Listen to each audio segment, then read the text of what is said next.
네, 안녕하세요. 국어 의문론 12주 2차시 영상 강의를 시작하도록 하겠습니다.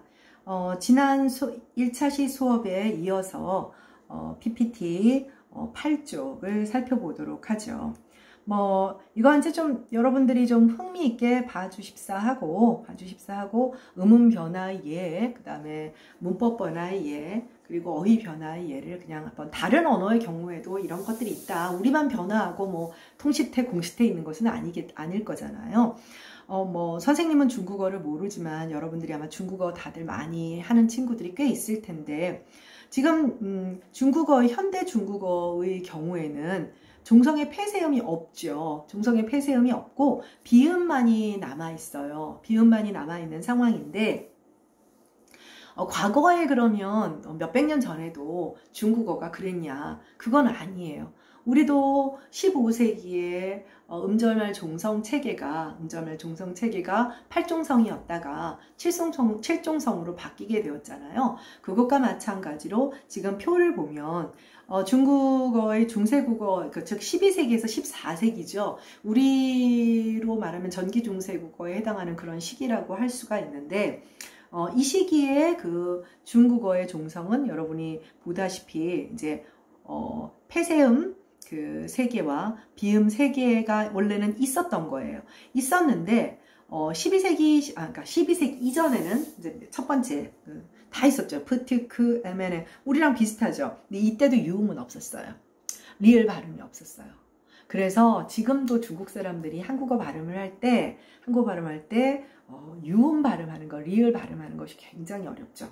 그래서 12세기 이전에도 없었던 거예요. 근데 12세기, 14세기 그 사이에는 프트크의 구별은 완전히 없어지고 그 다음에 비음은 3개가 구별이 되었던 겁니다. 비음은 3개가 구별이 되었는데 그 다음 시기에는 14세기에서 17세기에는 어떻게 됐냐면 양순비음하고 치조비음도 구별을 못하게 된 거예요. 말하자면 합류를 한 거죠. 뒤에서 여러분들 이제 merger라는 개념을 자, 이게 합류하게 되는 게 물론 우리로서는 이해가 안 가지만 일본어 같은 경우는 이 3개가 다 변별이 안 돼요. 양순비음, 치조비음, 영국의 비음 다 변별이 안 되거든요. 우린 잘 구별이 되죠. 근데 일본어 같은 경우는 이음으로서는 구별이 돼요. 이음으로. 그래 뒤에서 양순음이 올 땐 양순비음 이렇게 조미치가 동일하게 실현이 되는데 어찌되었건 간에 중국어의 경우에는 이제 14세기에서 17세기 이후에 이렇게 결국에는 종성으로 발음할 수 있는 것은 이제 치조 비음하고 영국의 비음만 남아있는 그런 상황이 되는 거죠. 그래서 현대어의 예를 보면 이런 구조가 됩니다. 네. 그래서 여러분들 재밌는 게 현대 한국 한자음에는 비음 말음도 있고 그 다음에 영국의 폐쇄음, 그러니까 양순 폐쇄음, 그 다음에 영국의 폐쇄음 비음들은 다 있잖아요. 물론 치조 폐쇄음은 없죠. 그러니까 오히려 한국 한자음에 이들 음절 발음이 있다는 게 무슨 얘기냐면 한국 한자음은 분명히 고대 12세기 훨씬 이전에 삼국시대의 초기 무렵에 삼국의 그 고구려백제 신라의 초기 무렵에 수입이 됐단 말이에요. 그래서 한국 한자음이 우리의 음운 체계를 연구하는 데도 중요하지만 당시 중국의 음절말 자음이 왜냐하면 뻔하잖아. 우리도 중국의 한자를 수입할 때 처음에는 당연히 본토 발음을 수입하게 되니까 이제 그러한 확인이 되는 한국 한자음이 그런 확인이 되는 근거도 됩니다. 네, 다음 페이지로 가도록 하겠습니다. 네, 역시 이제 그 음운 변화인데요. 여러분들 이제 그 국어에 그 모음추이 vowel shift라는 개념을 알 겁니다. 그래서 나 모르는데요 하고 걱정할 건 없어요. 그 국어사의 얘기이기 때문에 국어사를 안 배운 친구들은 이제 다시 배울 거고. 근데 이 모음추이는 내가 그 의문론 처음에서도 말했지만 모음이라고 하는 것은 기본적으로 혀의 능동, 아주 능동적인 조음체인 아티큘레이터인 혀에 의해서 주로 만들어지는 그런 소리잖아요. 그러다 보니까 혀가 어때요? 이제 유동적인 구조죠. 유동적인 구조다 보니까 음역의 이동이 훨씬 많아요. 자음에 비해서. 그러다 보니까 결국 음역의 이동이 아주 역사적으로 크게 변화가 이루어지면 그것을 모음 추이, 모음 추이는 정확하게 말하면 모음 음역의 이동을 말합니다. 그런데 영어의 그 모음 추이는 굉장히 커서 이제 특히 15, 16세기에 일어났던 게 아주 강력했다고 합니다. 그래서 대모음 추이. 그러니까 여러분들이 여기에서 철자와 발음의 불일치가 등장하게 되는 거예요. 그러니까 이런 거대한 모음 추이가 일어나서 모음의 발음과 철자의 발음이 불일치하게 되는데 그것을 철자가 스펠링이 적극적으로 반영하지 못하게 되니까 영어 철자와 발음에 이제 지금에 이르는 엄청난 갭이 생기게 되는 거죠. 우리가 이걸 외울 필요는 없고요. 그래서 여기 예를 보면 우리 현대에서는 이제 네임에 해당하는 거죠. 처음에는 당연히 남인 거예요. 남의. 근데 근대 국어에서는 보니까 어때요? 평순 모음의 추이에서 아가 에로 바뀌죠. 그러니까 근대에서는 냄. 그리고는 현대에 와서는 이제 네임으로 바뀌게 되는 거죠. 뭐 또 기스 같은 경우도 보면 기스 같은 경우도 여기에 보면 원래는 이니까 이제 게스겠죠. 그런데 애가 장모음 이로 바뀌는 평순모음에서 그런 변화를 겪게 되는 것이죠. 맨 밑에 이제 마우스 같은 경우 이제 현대의 발음과 흡사하니까요. 마우스 같은 경우 당연히 이 오유 발음이 이제 무스였다가 나중에 마우스로 바뀌는 이제 원순모음의 모음 추이의 영향을 보여주는 그런 겁니다. 그러니까 이런 어떤 모음 추이 같은 것들도 굉장히 보편적이에요. 그러니까 어떻게 바뀌느냐, 그 변화의 방향성은 언어마다 다 다르지만 이런 현상들은 다른 언어에도 이런 모음 추이는 많이 나타납니다.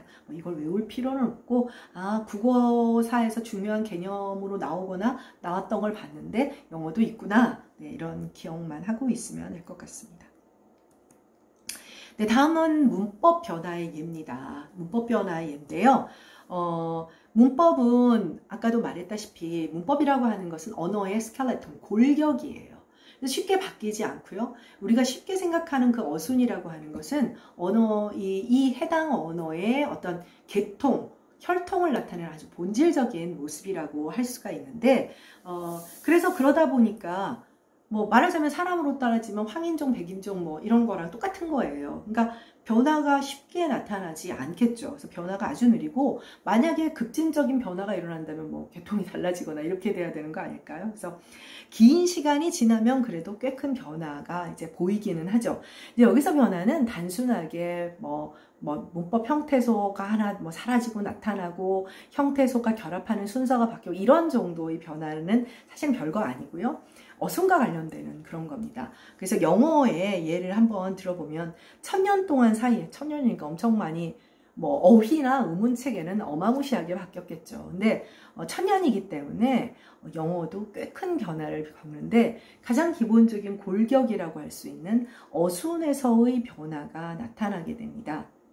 그래서 여러분들 이때 현대 영어를 보면 The man slew the king이라고 하는 문장이 있어요. 그러니까 그 남자는 왕을 죽였다. 네, 과거형이죠. 죽였다. 이런 현대 영어인데 고대는 뭐냐면 세만, 슬로우 여기 이거 B는 아니고요. 이건 TH에 해당하네요. 지금 우리가 하는 쓰 발음, 골뱅이 발음이라고 하죠. 네.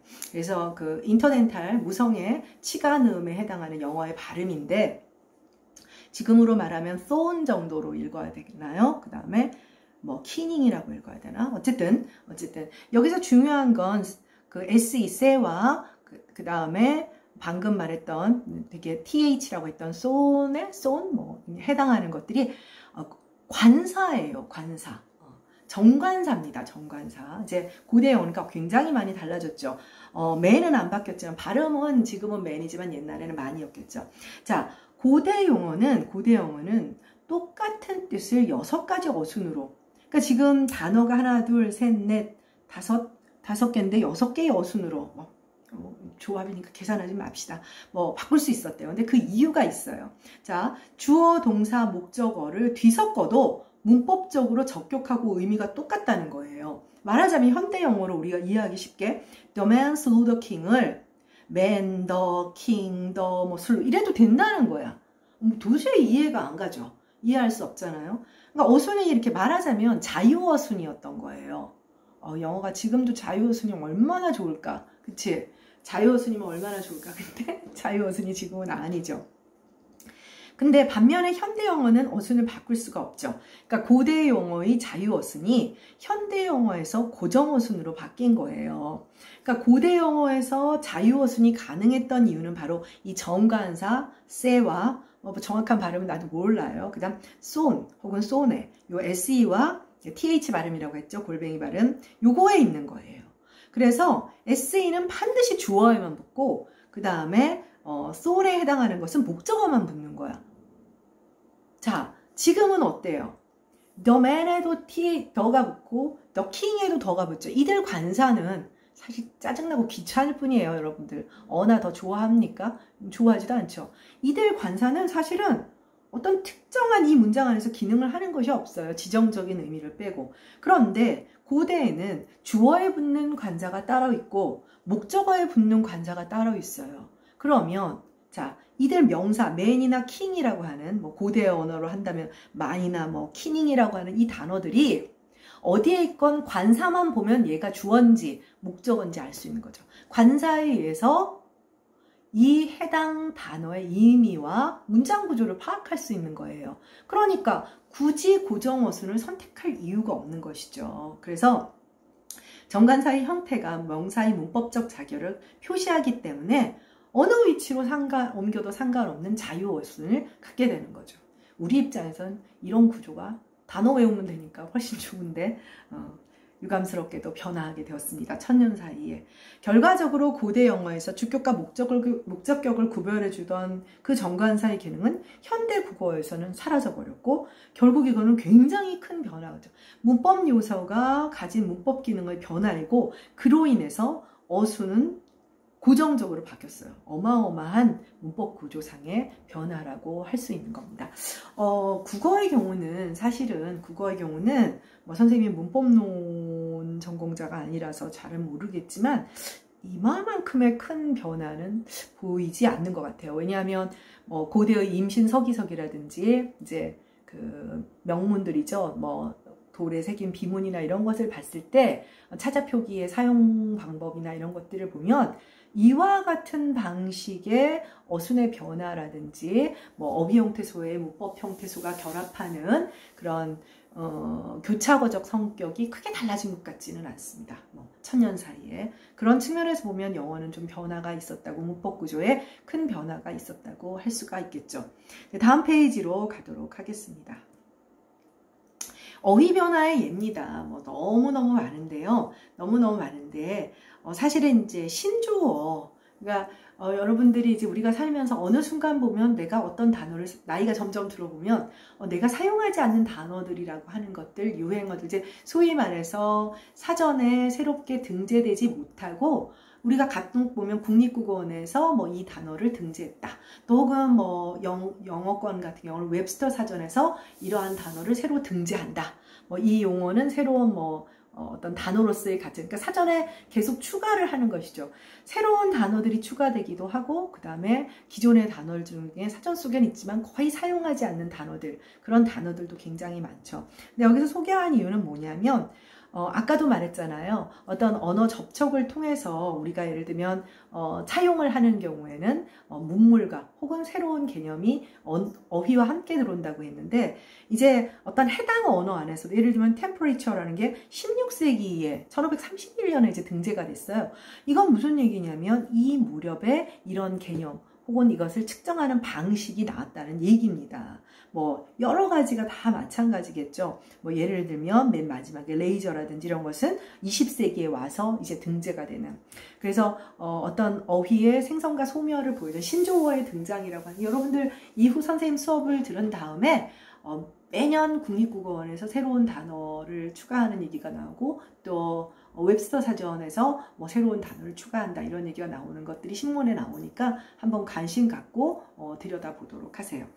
즉 한국어 어휘에는 여러분들이 이래저래 많이 알지만 단어의 의미, 예를 들면 놈 같은 경우는 어휘가 확대되거나 단어가 사라진 것도 아니고 기존의 놈이라는 단어가 있지만 그 의미의 어떤 속성이 달라졌죠. 지금은 놈이라고 하면 비칭이죠. 네. 비칭이지만 이것도 재밌는 것이 뭐냐면 예를 들면 어른들이 혹은 교수님들이 아니 이놈들 하면 여러분들이 크게 반발을 하지 않지만 만약에 년을 쓰면 굉장한 그 비칭이 되고 이제 뭐 양성평등센터에서 심의를 해야 할 그런 문제가 되죠. 그러니까 비칭에도 레벨이 좀 있는 거예요. 원래 농은 평칭이었고 얼굴도 여러분들 알다시피 원래는 중세국어에선 양자라는 그런 모습이란 뜻과 같았지만 요즘은 페이스로 바뀌었고 별로 지금은 왜냐하면 이게 특별 별자란 말이에요. 가려낼 별자니까 별로 하면 좋은 뜻이어야 되는데 지금은 그다지 안 좋다 뭐 이런 의미가 됐고 그 다음에 겨집 뭐 이거 다 알고 있을 것이고 싸다 같은 경우도 굉장히 재밌는데 원래는 값이 나간다라는 뜻이었는데 엉뚱하게 값이 낮다라는 의미로 바뀌게 되었습니다. 뭐 어여쁘다는 잘 알 것이고요. 네, 그래서 우리가 앞에서 언어 변화의 그 유형에 음운 변화와 그다음 문법 변화와 어휘 변화가 있는데 다른 나라의 예도 한번 살펴보면서 그냥 한번 이런 유형들이 있구나 하는 것을 살펴봤습니다. 어휘 변화 보는 게 제일 재밌기는 하죠. 제일 재밌긴 한데 뭐 글쎄요. 어휘 변화를 국어사 시간에서도 거의 못 다루게 되는 것 같더라고요. 워낙 방대하고 그래서 다음 페이지로 가도록 하겠습니다.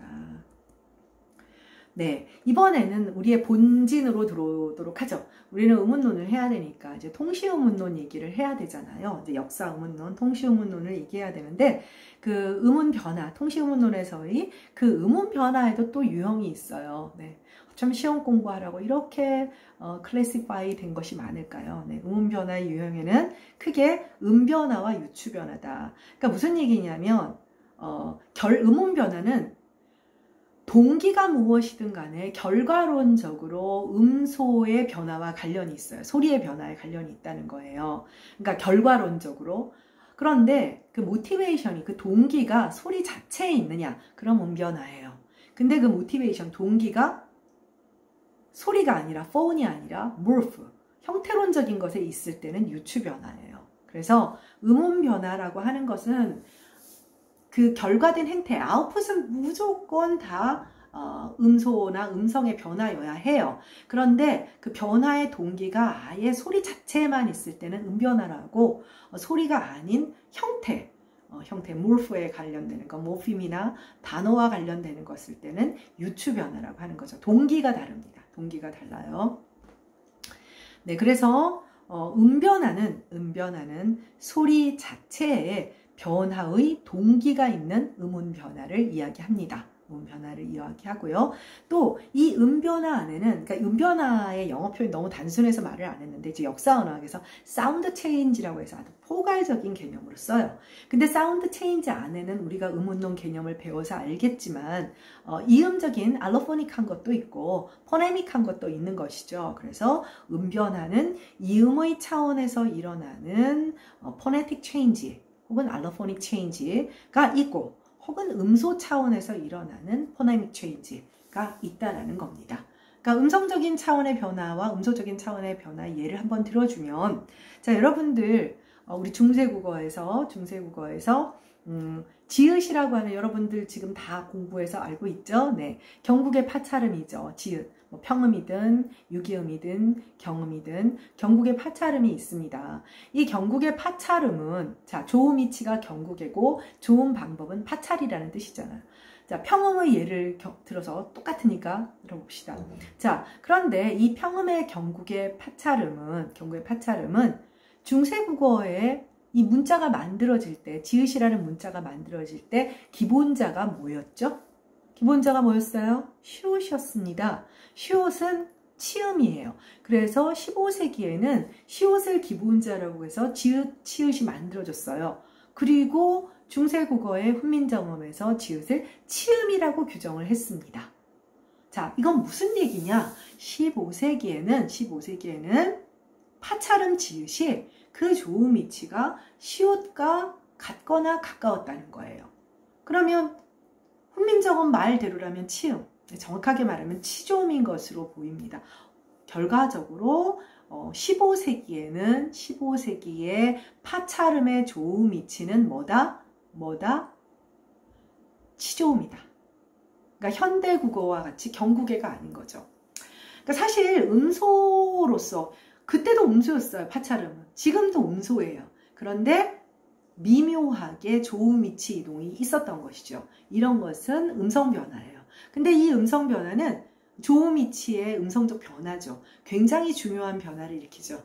국외음화를 근대국어 시기에 촉발하는 중요한 동기가 됩니다. 네, 당연하죠. 경국에 오비 없는데 국외음화가 어떻게 일어납니까? 반대로 이제 우리가 일반적으로 아래아의 변화라든지 뭐 하양 이중모음이 단모음화 한다든지 뭐 순경음이 뭐 원순 반모음으로 바뀐다든지 뭐 이러한 여러 가지 여러분이 알고 있는 대표적인 그런 변화들은 인풋도 음소고 아웃풋도 음소이기 때문에 다들 음소 변화라고 하는 것을 아마 여러분들도 다 알고 있을 거예요. 네, 그래서 음운 변화의 유형은 결과론적으로는 다 음소의 변화이지만 음성이나 음소의 변화이지만 그 동기에 따라서 음변화와 유추 변화로 나눌 수 있다는 것을 기억할 필요가 있습니다. 그래서 여러분들이 용어를 헷갈려 하지 않고 잘 정리하고 있어야 할 것 같아요. 네, 잠깐만요.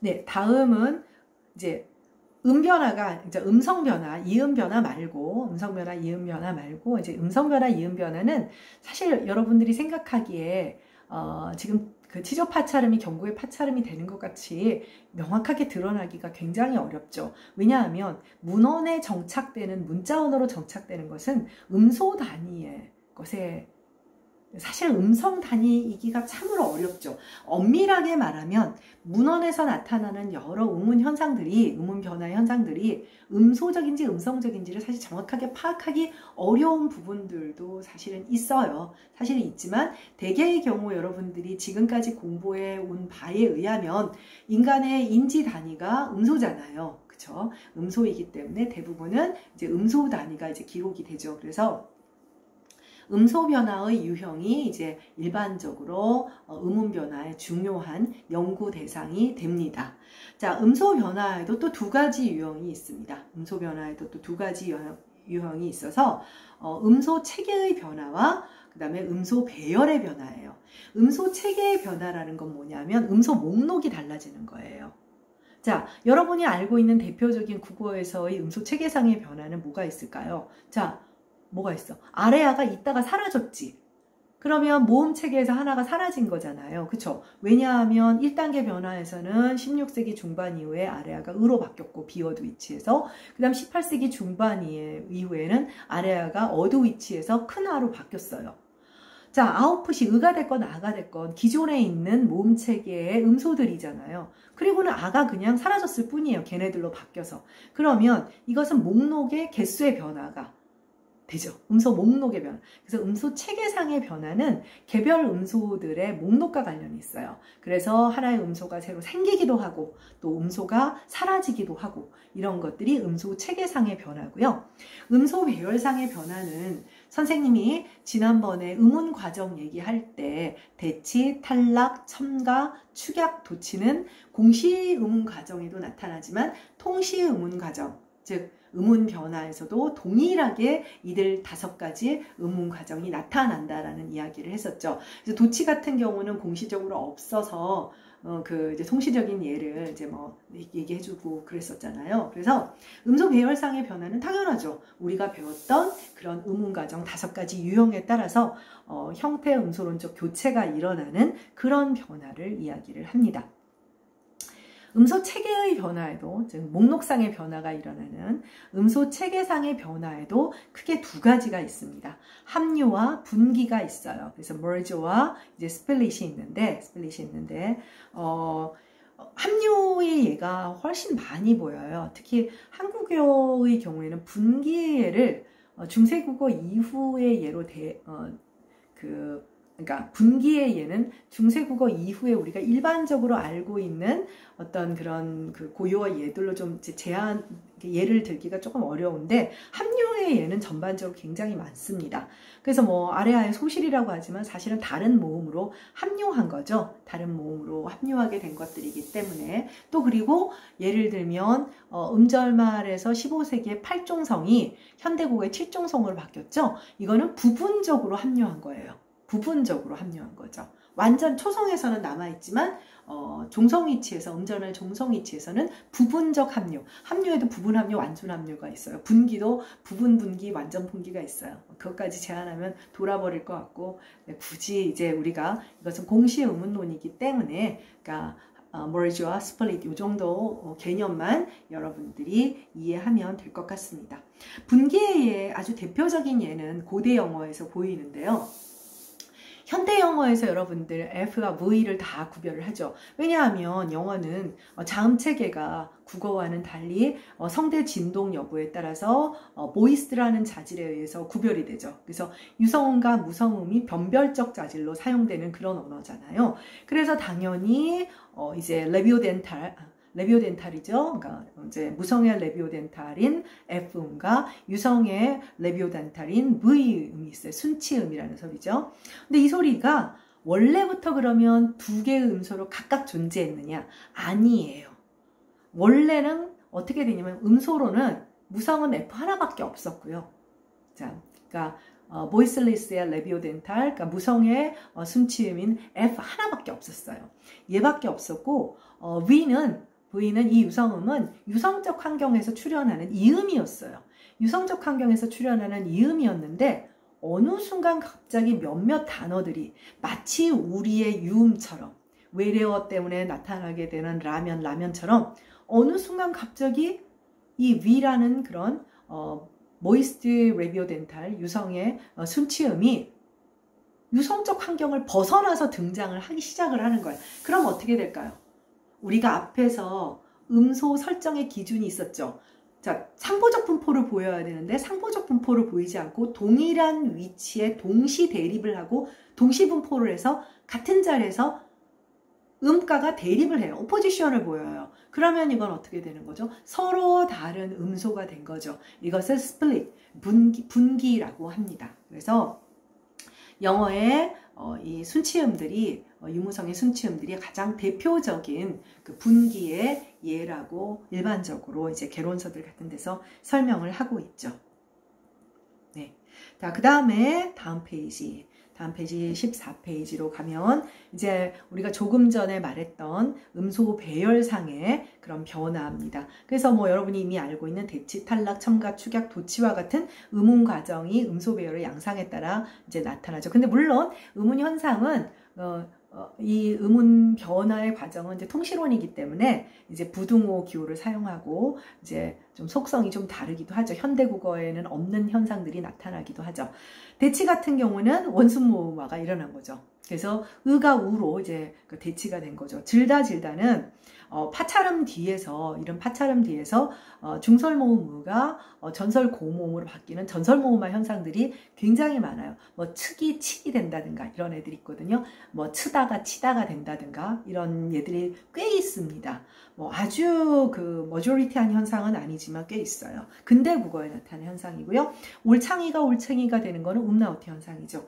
그리고 구름이 되는 것은 15세기에는 지금 구름이 되는 이유는 자, 제2음절의 마지막 자음, 그러니까 미음, 양순 비음이죠. 이 양순 비음 때문에 의가 우가 돼요. 역행 원순 모음화예요. 무슨 얘기냐? 현대 국어에는 순행의 원순 모음화밖에 없거든요. 그런데 중세 국어에는 역행의 원순 모음화가 있었어요. 그래서 구름을 구름 이렇게 쓰기도 한 겁니다. 그러니까 원순 모음화라는 현상이 있더라도 그 변화의 방향이나 조건이나 환경은 언제든지 달라질 수 있는 거예요. 뭐 언어에 따라서도 마찬가지입니다. 원순 모음화도 굉장히 보편적인 현상이지만 언어에 따라서 지금 공시적으로 언어에 따라서도 이제 실현되는 조건과 환경은 조금씩 다를 수가 있죠. 어찌되었던 이런 것이 대치 현상이고요.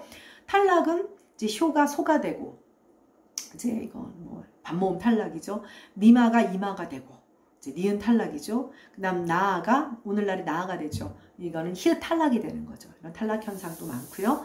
자, 첨가의 현상은 늘 우리가 선생님도 얘기를 했지만 사실 대부분의 현상이 대치이고 그 다음에 탈락이에요.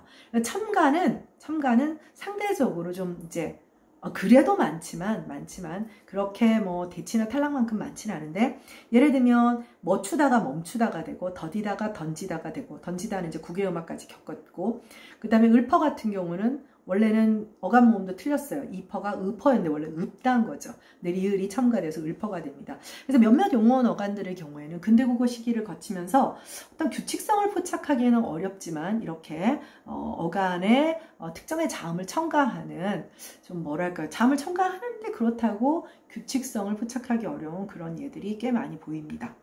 그 다음에 축약은 현대국어에서의 축약에 해당하는 유기음화는 중세국어에도 있고 근대국어도 그대로 있어요. 유기음화는 있는데, 여러분들한테 하나 소개할 것은 이제 그 가희가 되는 것, 막다희가 되는 것은 히읗 탈락이죠. 탈락도 있지만 가희가 두 개의 모음이 가희, 하양이중 모음이 되는 것, 그리고 오늘날에 와서는 단모음이 되는 것이 일종의 통시적 축약에 해당하는 것을 이제 설명을 하려고 유기음만 빼고 소개를 한 거고요. 도치는 현대국어에서도 여러분들한테 소개를 했던 예들입니다. 왜냐하면 이제 현대국어에 도치가 보이지 않아서 뭐 하야로비가 해오라비 되는 것도 있긴 한데 도치는 많이 보이지는 않습니다.